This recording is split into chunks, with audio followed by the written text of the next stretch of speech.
this wave back, I want you guys just to realize how much magic is around us.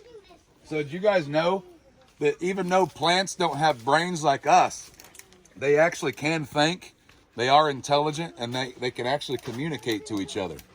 Not only that, but this tree of this species can communicate to that tree or that plant of a different species. That would be like me walking up to a raccoon and being like, yo, what's up, Carl? How was your day? And him being like, dude, it was fine. I didn't get eaten. Found some awesome berries. Here, have a couple. I have those conversations in my head, but they're not really going on, right? But it is with these plants.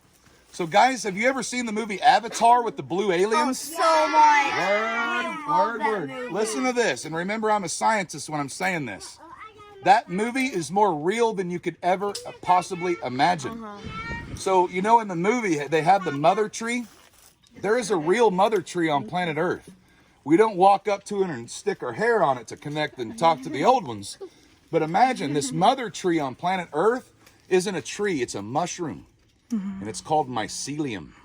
So when you guys see a mushroom growing out of the ground, that's like seeing a peach on a peach tree, okay? There's a lot more to a peach tree than just the peach. There's the branches, the leaves, the roots, all that stuff, right? Well, the mushroom, imagine it like a spider web under the ground that connects everything. And I mean, it's such a thick spider web that when I go and I put my foot on the ground right here, right now, there are over 300 miles of mycelium networks under my foot right now. And when I pick my foot up, those 300 miles of networks move, interact, collect different organic matters, transfer that to different plants that need it. This tree can literally feel sorry for that tree and give that tree some nitrogen, some phosphorus, some potassium. It's absolutely insane. So believe it or not, the biggest organism on Earth is mycelium. Yeah. The biggest intact patch that's still alive is literally the size of the state of Oregon. So, imagine that, guys. So when we take our chemicals, I can't prove that Monsanto's Roundup causes cancer, right? I don't care. Because even then, it doesn't make sense as business people. When we're in the business of farming, we're in the business of making food, correct? That's very correct. We're in the business of making food. We are destroying our cation exchange capacities, our ability for our soils to transfer nutrients. We are killing the mycelium and the micro homies. We're neutralizing them with all of our chemicals, our pesticides, our herbicides. So if we could get back to how we used to do things and start farming the soil instead of farming crops, we would not only get more crops, but we could have more soil for generations to come.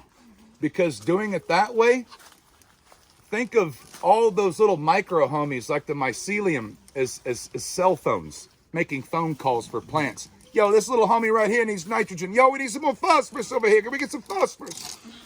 So imagine if we stopped applying all these pesticides and chemicals, it would be like a Wi-Fi booster for nature, for all of her little cell phone callers underground. So guys, I'm picking up a piece of the earth. In my hand right now is about a tablespoon of soil. In my hand, there are more micro homies than there are people on planet Earth. There is literally an entire universe in the palm of my hand right now. Think about that. There are more living organisms in my hand in this soil than there are humans on planet Earth. There's about 8 billion humans on planet Earth. There's more than that in my hand. So we got to take care of our micro homies, right? It doesn't matter if you have a brand new iPhone 12. If you don't have a cell carrier or a Wi-Fi booster, you ain't making no calls, right? So we got to remember some common sense things on how things work. 95% of all life, terrestrial life on planet Earth, lives within the soil, not above it. All of us plants and animals, we're 5%. That's it. We forgot about the other 95%, yeah? We need to start farming the soil instead of farming food. Then we'll have food for everyone to eat. Nobody will have to be hungry ever again, including our homies. Are you so tired?